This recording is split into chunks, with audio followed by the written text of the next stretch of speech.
กระบือกฎหมายฝากบทเพลงคำนำเสียงของตำรวจไทยมีระเบียบเฉียบวินัยซึ่งทรงไว้นายบัญชาจากใจผู้พิทักษ์สันติราษฎร์ผู้คิดตนเป็นยาดูแลแก้ปัญหา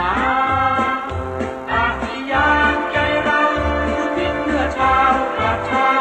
พร้อมจะปีกายายืนเคียงบ่าประชาชน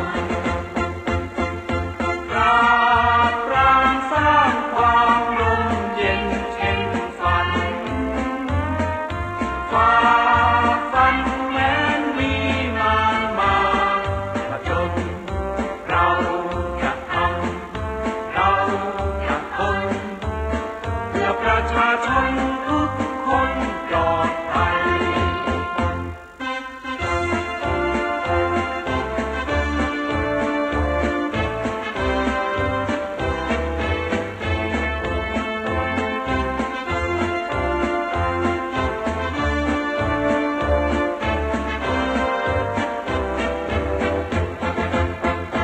จากเราผู้พิทักษ์สันติราษฎร์มีอำนาจนามระบือกฎหมายฝากบทเพลงคำนำเสียงของตำรวจไทยมีระเบียบเฉียบวินัยซึ่งทรงไว้นายบัญชาจากใจผู้พิทักษ์สันติราษฎร์ผู้คิดตนเป็นยาดูแลแก้ปัญหาอาทิยานใจเรา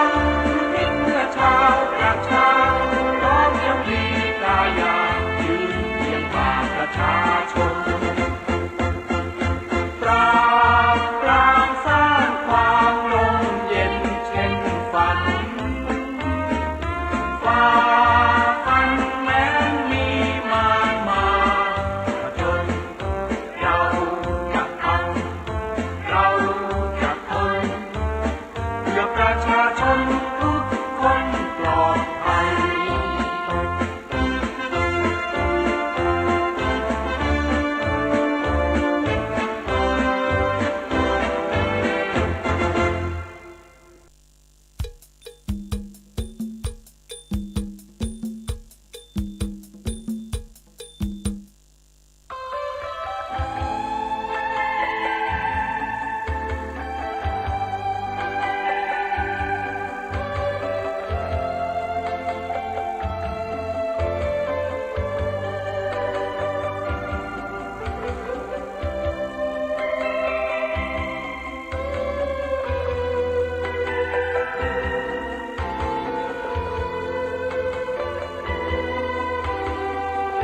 ไม่มีคำอวดวันรวนวันมองไม่มีอักษ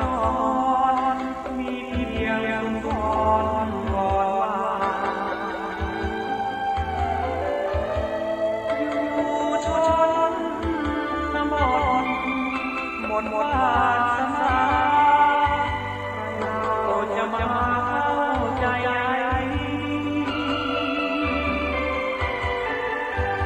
ไม่มีอวดตำรวจอย่างเราไม่ไหวรอไม่ดาวรถมานั่ง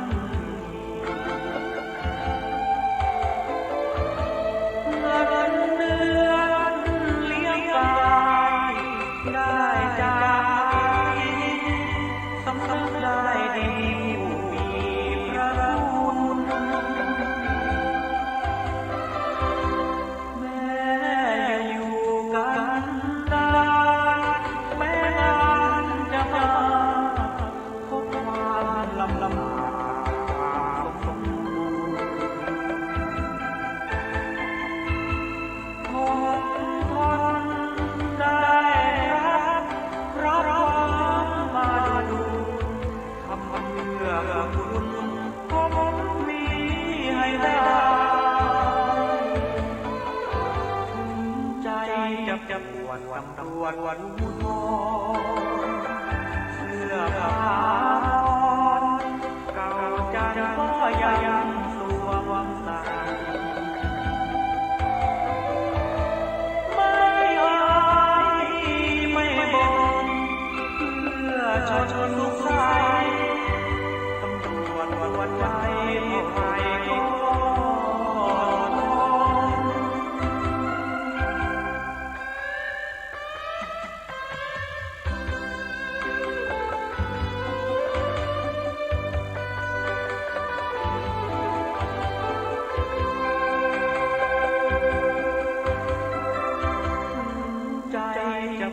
ตำรวจภูธ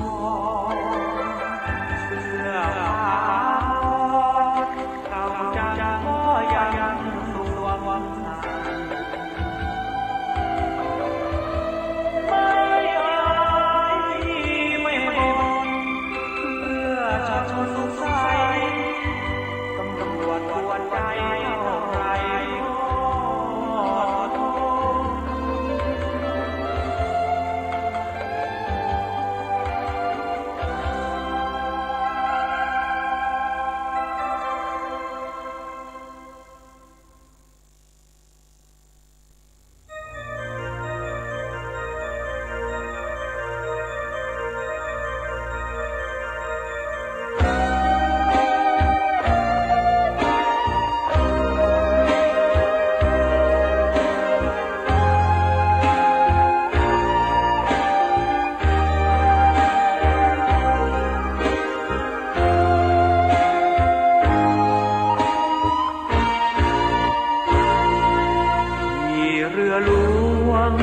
และนอไปท้องทะเลเหตุการณ์พบผ่านจำเจทะเลคือเพื่อนแห่งเราห่างฟังมามองแต่ขอบฟ้าสีเทาชุดกากีเก่าๆที่เราสวมใส่ประจำอย่างฉลามยามอยู่กลางน้ำกลางอ่างแต่ใจไม่กลัวดังปลาพวกเราชาวตำรวจน้ำปกป้องไทยคุ้มภัยให้เรือทุกลำเช้ากลางวันยันค่ำพร้อมทำด้วยความยินดีคอยกันเป็นเขาเป็นเพื่อนปราบปรามไม่แพ้แช่เชือนของเถื่อนลบเลี่ยงภาษีทั้งโจรสลัดภัยสารพัดวารีแต่เราก็พร้อมยอมพลีทำตามหน้าที่กฎหมายเรือหลวงแล่นอยู่ในท้องทะเลไม่มีสาวใดมาเลทะเลคือเพื่อนเรือนกาดังมีกรรมตำรวจน้ำครับนายไม่หวังจะดังเป็นใหญ่หวังเพียงอ่าวไทยร่มเย็น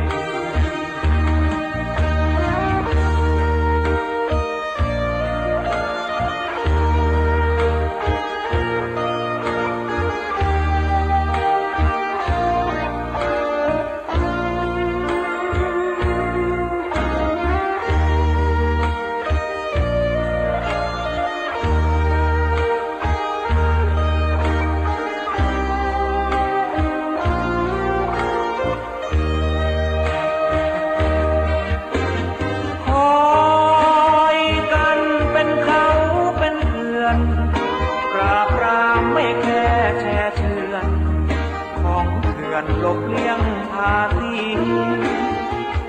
ทั้งโจรสลัดภัยสารพัดวารีแต่เราก็พร้อมยอมพลีทำตามหน้าที่กฎหมายมีเรือหลวงแล่นอยู่ในท้องทะเลไม่มีสาวใดมาเลทะเลคือเพื่อนเรือนกาดังมีกรรมตำรวจน้ำครับนายไม่หวังจะดังเป็นใหญ่หวังเพียงอ่าวไทยร่มเย็น เ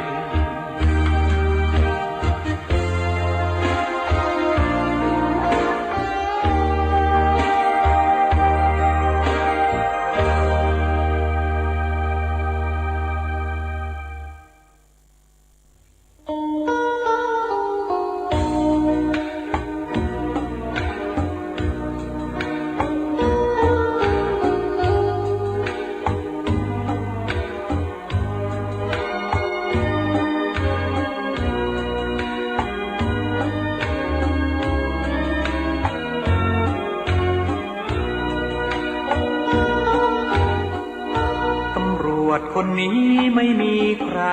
ห่วงอยู่บนทางหลวงดูแล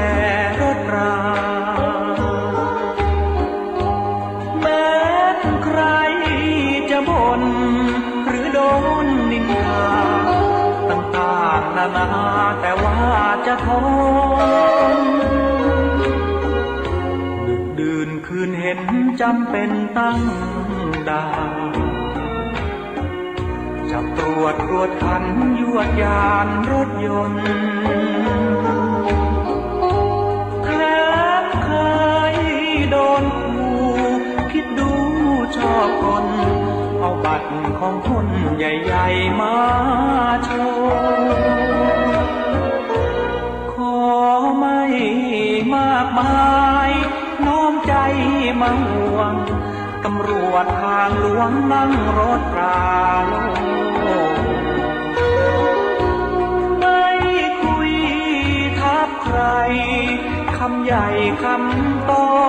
ไม่กลางเป็นโกโทโปรดเข้าใจตำรวจทางหลวงดวงดังกระดาษอนาถชีวิตเหมือนดังเส้นดาวถึงคราวลำบากไม่อยากบอกใครเพียงให้ปลอดภัยผู้ใช้ถนน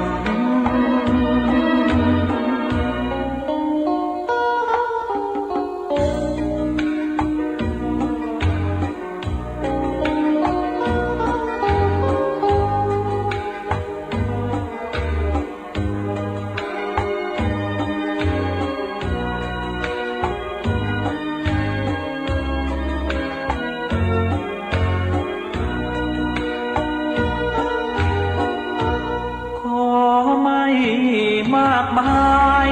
น้อมใจมาห่วงตำรวจทางหลวงนั่งรถตราโลไม่คุยทับใครคำใหญ่คำโตไม่กลางเป็นโกโทโปรดเข้าใจ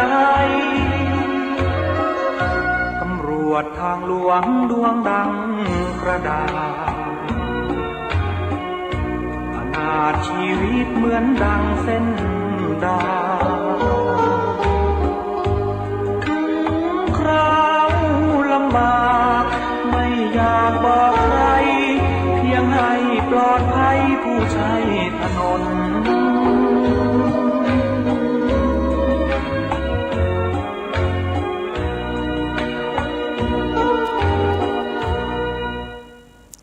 สวัสดีครับท่านผู้ฟังที่เคารพรักทุกท่านครับก็กลับมาพบกันอีกครั้งหนึ่งตอนรายการตำรวจพบประชาชนนะครับซึ่งเราจะพบกันทุกวันพุธนะครับช่วงเวลา 11 นาฬิกาถึง 12 นาฬิกาก็พูดคุยกันไปเกี่ยวกับข่าวสารของทางราชการทั้งประกาศต่างๆนะครับรวมทั้งนะฮะก็ถือว่ายังเป็นการแสวงหาความร่วมมือจากประชาชนในเรื่องของการป้องกันปราบปรามอาชญากรรมและก็ยาเสพติดด้วยนะครับซึ่งรายการนี้ก็ได้รับการดำเนินการโดยท่านพันตำรวจเอกมนัสชัยอินเถื่อนนะครับซึ่งเป็นผู้กำกับการสถานีตำรวจภูธรภูพิงค์และนิเวศนะครับและอีกท่านนึงก็คือท่านพันตำรวจโทจิรัตติพงษ์เลิศวิริยานันท์ซึ่งเป็นรองผู้กำกับงานป้องกันปราบปรามนะครับของสถานีตำรวจภูธรภูพิงค์และนิเวศนะครับแล้วก็อีกท่านนึงก็เป็นท่านเป็นหัวหน้าชุดปฏิบัติการชุมชนและมวลชนพันธุ์แล้วก็เป็นสารวัตรป้องกันปราบปรามคือท่านพันตำรวจโทณัฐพงษ์ดาวเรืองนะครับก็ทั้ง3ท่านก็นะครับอำนวยการให้ผมมาพบปะกับพ่อแม่น้องพูดคุยกันหลายสิ่งหลายอย่างนะแม้แต่เรื่องของการป้องกันตัวเองจากเรื่องของการแพร่ระบาดไวรัสโควิด -19 นะครับช่วงนี้ก็เป็นช่วงของหน้าเรียกว่าอาจจะเป็นฤดูหนาวเต็มที่เต็มคราบแล้วนะครับเพราะฉะนั้นนะครับก็ขอแสดงความห่วงใยมาจากทุกท่านนะครับก็ช่วยระมัดระวังแล้วก็ป้องกันตัวเองด้วยในเรื่องของไข้หวัดต่างๆแล้วก็อากาศที่หนาวนะครับซึ่งช่วงกลางวันบางทีก็ร้อนแต่ตอนเย็นๆดึกๆมานี่ก็จะหนาวมากนะครับซึ่งอุณหภูมิต่างๆนี้ครับแถวดอยอินทนนท์ก็มีเขาเรียกว่าเป็นเหมยขาบลงแล้วเพราะฉะนั้นนักท่องเที่ยวก็หลั่งไหลเข้ามาเที่ยวในจังหวัดเชียงใหม่ของเราเยอะมากนะครับซึ่งบางท่านนี่ก็จะไปเที่ยวดอยที่สูงที่สุดในประเทศไทยก็คือดอยอินทนนท์นะครับ แล้วก็ดอยที่สูงรู้สึกว่าในจังหวัดเชียงใหม่ของเราจะมีนะครับอันดับของดอยหลวงที่สูงนะอยู่3ระดับด้วยกันนะครับก็มีทั้งดอยเชียงดาวดอยพระห่มปกต่างๆด้วยนะครับเพราะฉะนั้นนะฮะก็จะมีการกางตรงกางเต็นท์กันนะฮะที่เป็นห่วงก็คือในเรื่องของการนำเรียกว่าเตาอังโล่ต่างๆเวลาอากาศหนาวแล้วก็จะเอาเตาไฟเข้าไปไว้ในเต็นท์นะครับก็บางทีก็อาจจะเป็นโศกนาฏกรรมบางท่านนี้ก็จะไม่รู้นะว่าบางทีการก่อไฟจุดไฟต่างๆนี้มันก็ไปทำลายออกซิเจนนะฮะที่อยู่ในเต็นท์ก็บางทีคนที่อยู่ในเต็นท์ก็เรียกว่าขาดออกซิเจนทำให้ขาดอากาศหายใจทันทีบางทีก็ทำให้เรียกว่าตายทั้งครอบครัวได้เพราะฉะนั้นนะครับก็ให้ท่านขอคำแนะนำต่างๆจากเจ้าที่ในส่วนของอุทยานแห่งชาติด้วยเวลาท่านไปกางเต็นท์ในที่ต่างๆนะครับเพราะฉะนั้นเพื่อความปลอดภัยนะในเรื่องของทั้งชีวิตทรัพย์สินของท่านด้วยนะครับก็กรุณาประสานในเรื่องของเจ้าที่อุทยานแห่งชาติด้วยนะครับ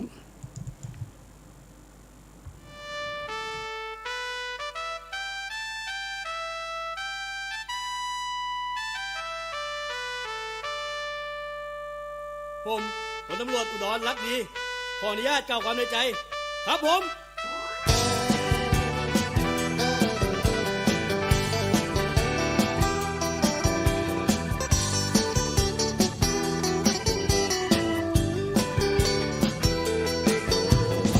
ากได้ระบายความรู้สึกในใจแต่ก่อนร่อนชาไรเขาเป็นตำรวจไล่กวดจับผู้ร้ายปรามปราบให้หมดสิ้นไอเรื่องจะโกงกินไม่มีไหนกระบาลทำงานจนแทบพลานล้างพลานกับเหล้าร้ายเงินเดือนไม่ยาใส่ทนได้ไม่สายดินที่นอนที่กินหนูดินยังนอนตายผู้ร้ายอยู่สบายเหมือนยาจกกับเศรษฐี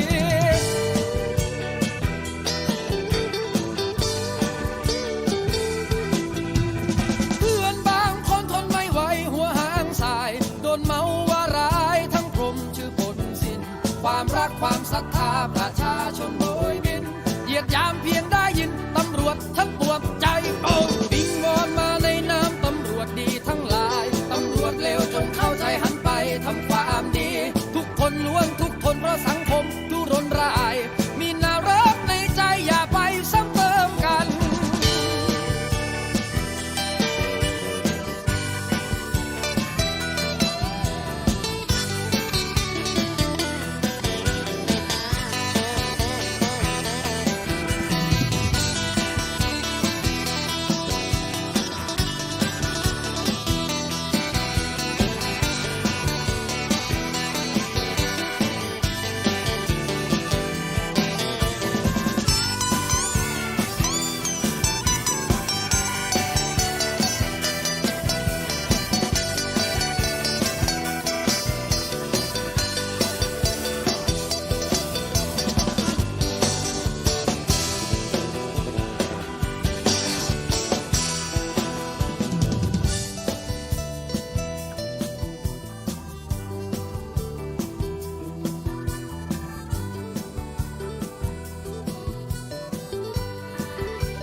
ยืนหยัดมุ่งหน้าไปปกป้องประชาชี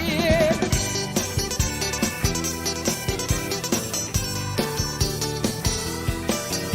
วิงวอนมาในน้ำตำรวจดีทั้งหลายตำรวจเลวจงเข้าใจหันไปทำความดีทุกคนล้วนทุกทนเพราะสังคมทุรนรายมีนารกในใจอย่าไปซ้ำเติมกัน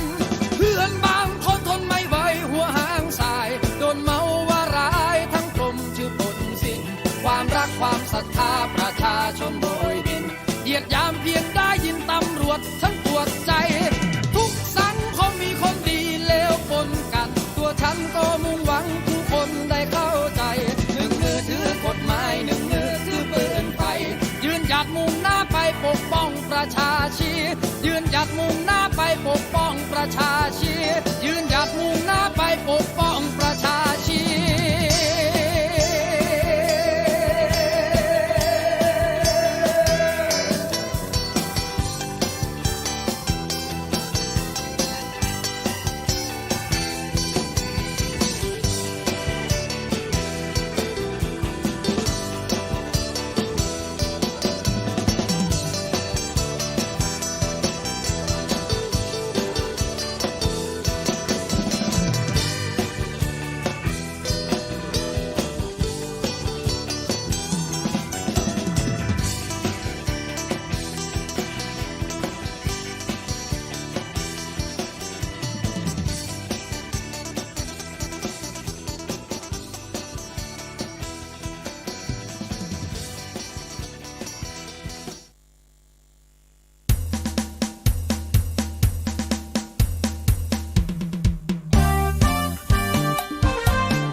ประจ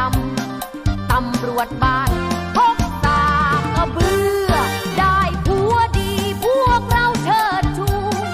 ผัวเจ้าชู้ปราบไม่ให้เหลือผัวขี้เมาต้องเอาจักเชือสากกระเบือเพื่อผัวของเรา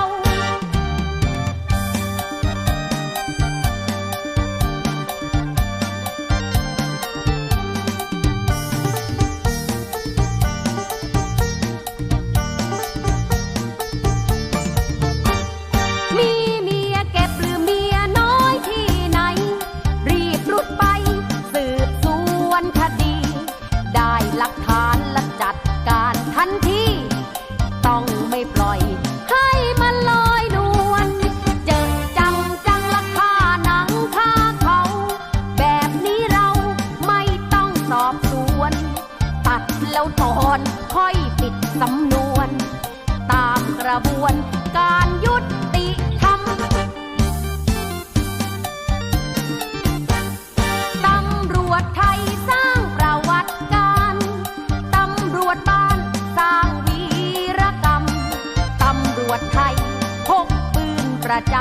ำตำรวจบ้านพกสากกระเบือได้ผัวดีพวกเราเชิดชูผัวเจ้าชู้ปราบไม่ให้เหลือผัวขี้เมาต้องเอาจักเชือสากกระเบือเพื่อผั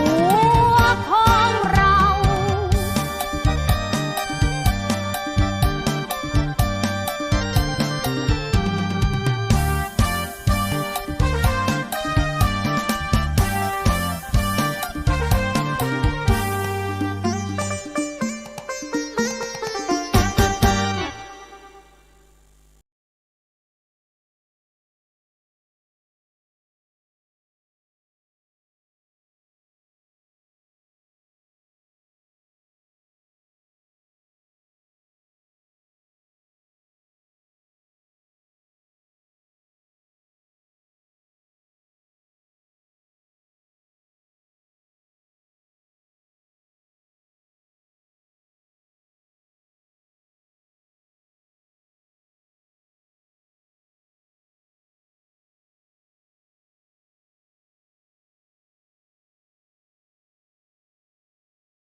ครับก็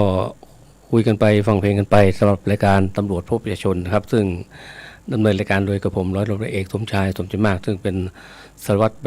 รองสารวัตรปฏิบัติงานป้องกันปราบปรามแล้วก็เป็นชุดปฏิบัติการชุมชนและมณฑลพันธุ์ของฐานีตำรวจภูธรภูพิงค์และนิเวศนะครับเมื่อสักครู่แล้วก็ได้คุยกับเรื่องของฝนฟ้าอากาศต่างๆแล้วนะครับซึ่งที่ผ่านมาก็เป็นสิ่งที่ดีนะครับที่มีฝนตกลงมาแล้วทำให้นะฮะ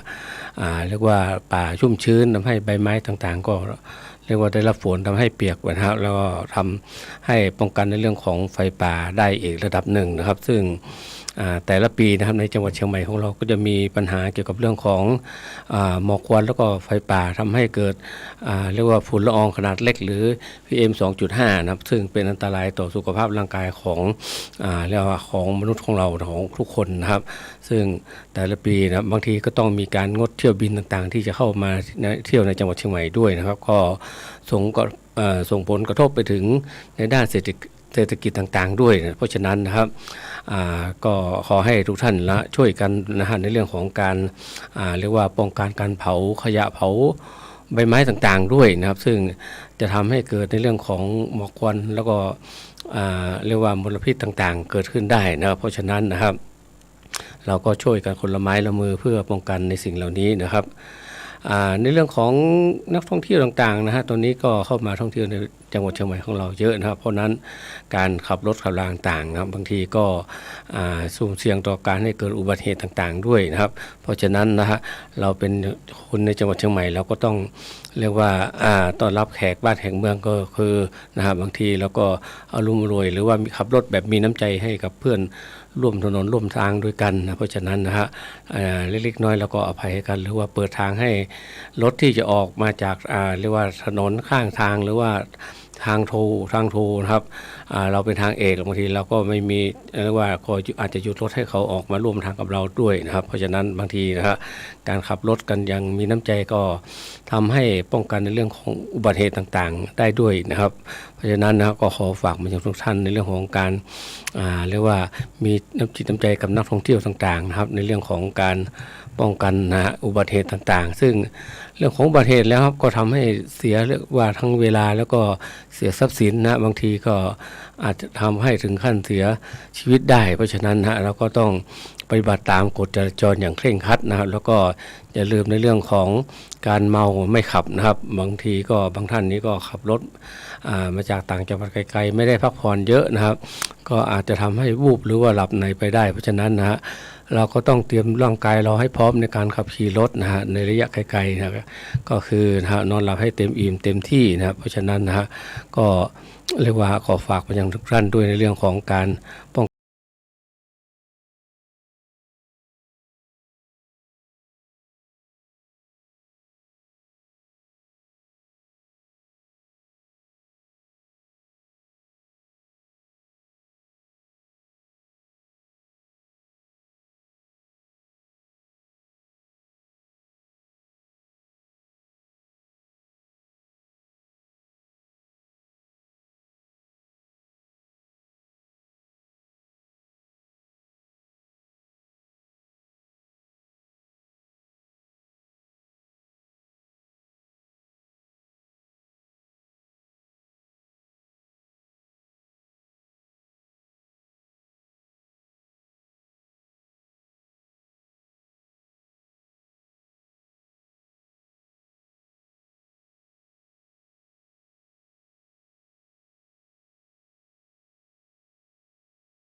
ตำรวจเป็นตำรวจเป็นตำรวจต้องเป็นตำรวจเป็นสายตรวจเป็นสายตรวจเป็นสายตรวจต้องเป็นตำรวจเป็นสายสืบเป็นสายสืบเป็นสายสืบต้องเป็นตำรวจเป็นสายปราบเป็นสายปราบเป็นปราบปรามต้องเป็นตำรวจเป็นตำรวจเป็นตำรวจเป็นตำรวจต้องเป็นตำรวจสออวยสวยเอกสวยสวยสวยสวยสวยสวยทำดีได้ดีไม่รวยทำรวยสวยสามัคคีว่าจะเป็นนายพลกระเสือกกระสนซื้อโน่นซื้อนี่ซื้อเอกซื้อโทซื้อตรีซื้อพันแล้วก็ซื้อนายพลซื้อมากซื้อไม่ซื้อจนเป็นนายพลก็ต้องถอนทุนคืนสออวยสวยเอกสวยสวยสวยสวยสวยสวยทำดีได้ดีไม่รวยทำรวยสวยสามัคคีเป็นตำรวจเป็นตำรวจเป็นตำรวจต้องเป็นตำรวจเป็นสายตรวจเป็นสายตรวจเป็นสายตรวจต้องเป็นตำรวจเป็นสายสืบเป็นสายสืบเป็นสายสืบต้องเป็นตำรวจเป็นสายปราบเป็นสายปราบเป็นปราบปรามต้องเป็นตำรวจเป็นตำรวจเป็นตำรวจเป็นตำรวจต้องเป็นตำรวจทอไอไทยเอกไทยไทยไทยไทยไทยไทยปิกอัพ10 ล้อมอเตอร์ไซค์ขับไปไทยไปจ่ายไปไทยไปรับไปไม่อายมากมายคอควายเข้านาเทศกาลเมื่อไรจีกจุดไทยและปีใหม่สงกรานต์วันหยุดติดกันนานๆก็กลับบ้านด้วยมอเตอร์ไซค์กว่าจะถึงน้องคายขับไปไทยไปจ่ายไปพอไปถึงน้องคายไม่เหลืออะไรฝากใครสออวยสวยเอกสวยสวยสวยสวยสวยสวยทำดีแล้วได้ดีไม่รวยทำรวยสวยสามัคคีเป็นตำรวจเป็นตำรวจเป็นตำรวจต้องเป็นตำรวจเป็นสายตรวจเป็นสายตรวจเป็นสายตรวจต้องเป็นตำรวจเป็นสายสืบเป็นสายสืบเป็นสายสืบต้องเป็นตำรวจเป็นสายปราบเป็นสายปราบเป็นปราบปรามต้องเป็นตำรวจเป็นตำรวจเป็นตำรวจเป็นตำรวจต้องเป็นตำรวจหมอไอไม่เอกใหม่นายใหม่มารู้ไหมเลี้ยงนายรับนายส่งนายเอาใจละเจ้านายคุณนายทิศทางลมพัดทางใดก็ต้องก้าวใจเจ้านาย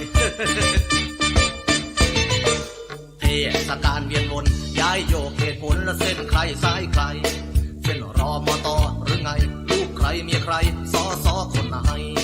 วิ่งเต้นยื้อแย่งแบ่งสายนายหน้าหัก5%ยิ่งใหญ่ยิ่งโตยิ่งเป็นยิ่งเซ็นแล้วก็ยิ่งได้เงินสออวยสวยเอกสวยสวยสวยสวยสวยสวยทำดีได้ดีไม่รวยทำรวยสวยสามัคคีเป็นตำรวจเป็นตำรวจเป็นตำรวจต้องเป็นตำรวจเป็นสายตรวจเป็นสายตรวจเป็นสายตรวจต้องเป็นตำรวจเป็นสายสืบเป็นสายสืบเป็นสายสืบต้องเป็นตำรวจเป็นสายปราบเป็นสายปราบเป็นปราบปรามต้องเป็นตำรวจเป็นตำรวจเป็นตำรวจเป็นตำรวจต้องเป็นตำรวจ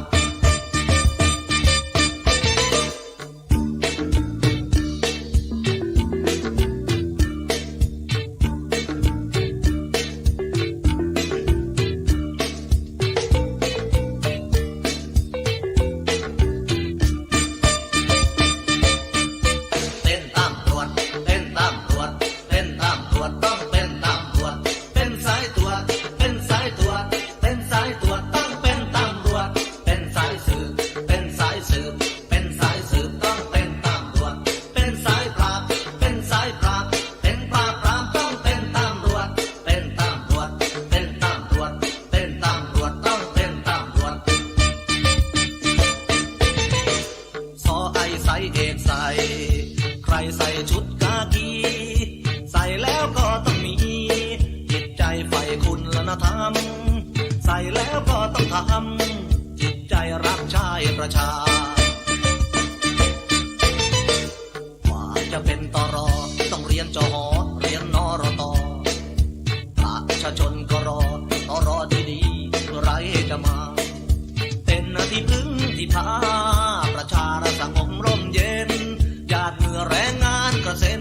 จะกลั่นเป็นเงินเดือนต่อรอสออวยสวยเอกสวยสวยสวยสวยสวยสวยทำดีได้ดีไม่รวยทำรวยสวยสามัคคีเต้นตามรวดเต้นตามรวดเต้นตามรวดต้องเต้นตามรวดเป็นสายตรวจเป็นสายตรวจเป็นสายตรวจต้องเป็นตามรวจเป็นสายสืบเป็นสายสืบเป็นสายสืบต้องเป็นตำรวจเป็นสายปราบเป็นสายปราบเป็นปราบปรามต้องเป็นตำรวจเป็นตำรวจเป็นตำรวจเป็นตำรวจต้องเป็นตำรวจเป็นสายตรวจเป็นสายตรวจเป็นสายตรวจต้องเป็นตำรวจเป็นสายสืบเป็นสายสืบเป็นสายสืบต้องเป็นตำรวจเป็นสายปราบเป็นสายปราบเป็นปราบปรามต้องเป็นตำรวจเป็นตำรวจเป็นตำรวจเป็นตำรวจต้องเป็นตำรวจ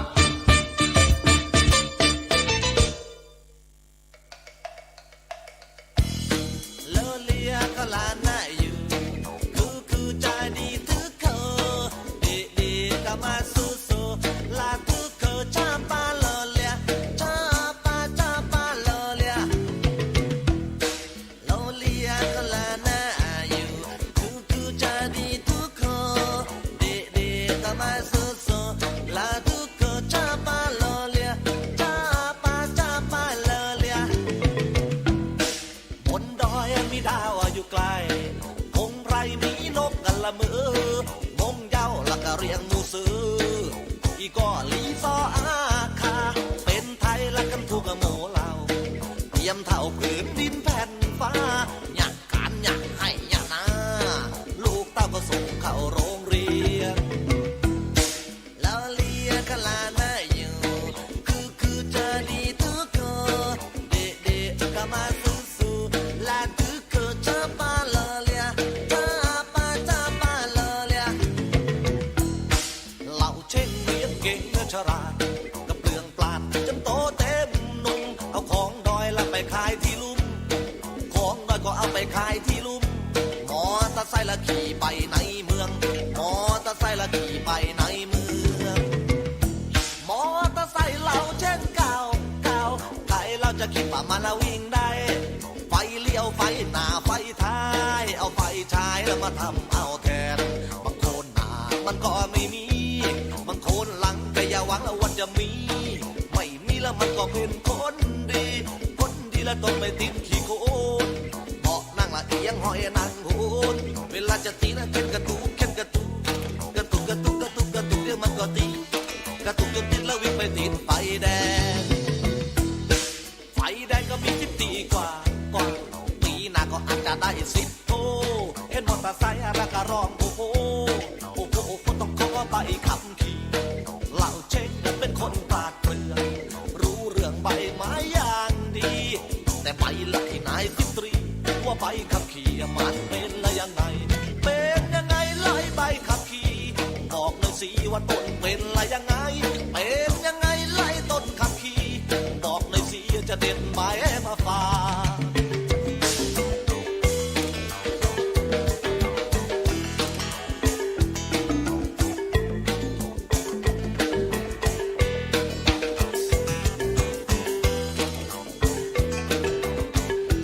ครับช่วงนี้เราคงเข้าสู่ในช่วงท้ายของรายการตำรวจพบประชาชนแล้วนะครับซึ่งรายการนี้ก็ดำเนินรายการโดยกระผมร้อยตำรวจเอกสมชายสมใจมากนะครับ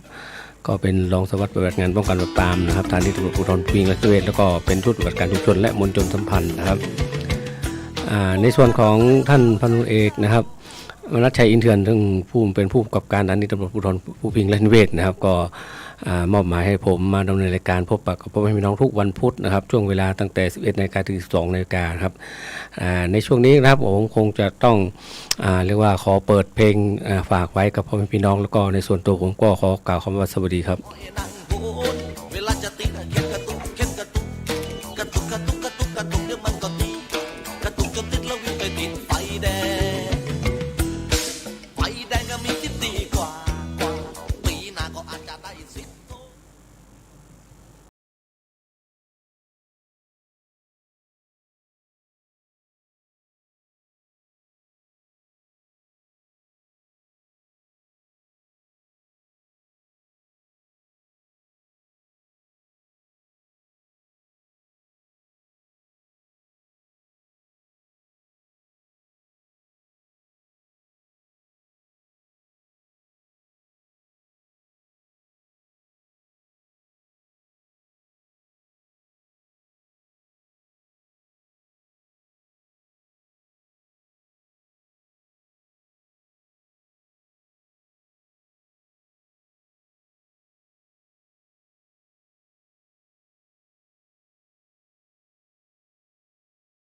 วันเวลาคนเราไม่ยั่งยื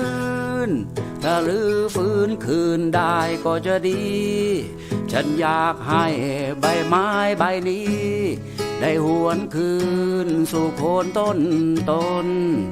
หนทางนักรบนักสู้ ครั้งยังอยู่เทือกเขาบูโด มิตรเป็นล้านศัตรูเป็นโล พุทโธเอ๋ยขอย้ายไม่ได้ผล เขาขอแค่รักษาชีวิตตน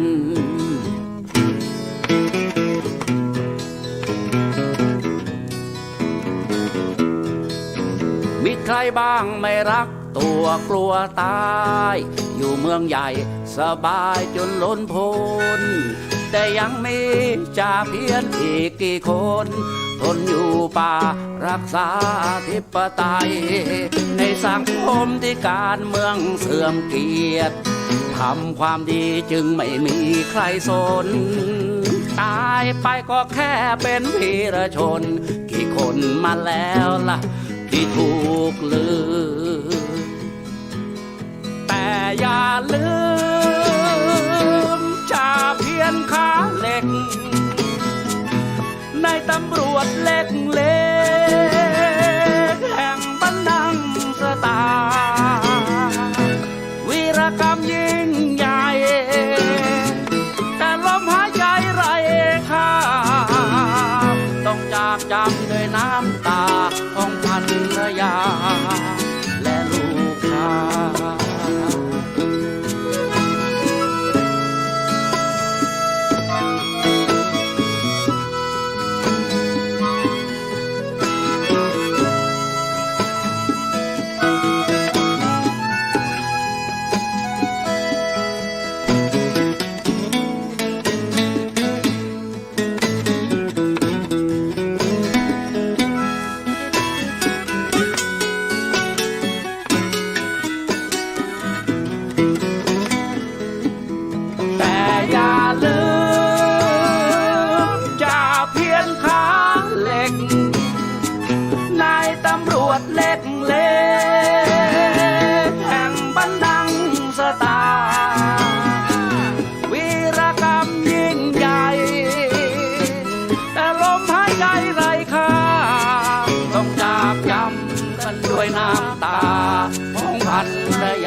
ทำดี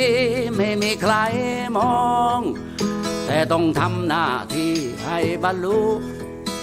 ชาเพียรย้ำเตือนเหมือนคำครูจนผู้ร่วมงานจดจำขึ้นใจในความกล้าหาญเสียสละที่เมตตาเข้าหาประชาชนแต่สังคมกลับไล่เหตุผลชีวิตคนหนึ่งคนยังขอกันไม่ได้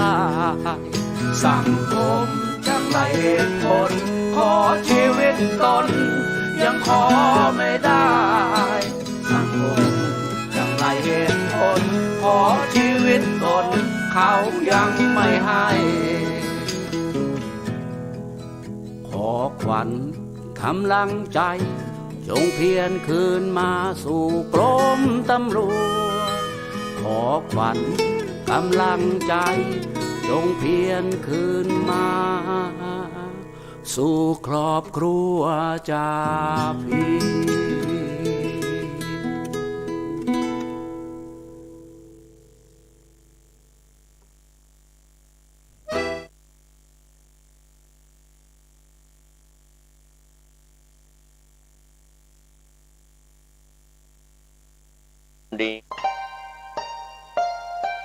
ท่านกำลังรับฟังสถานีวิทยุสาธารณะจังหวัดเชียงใหม่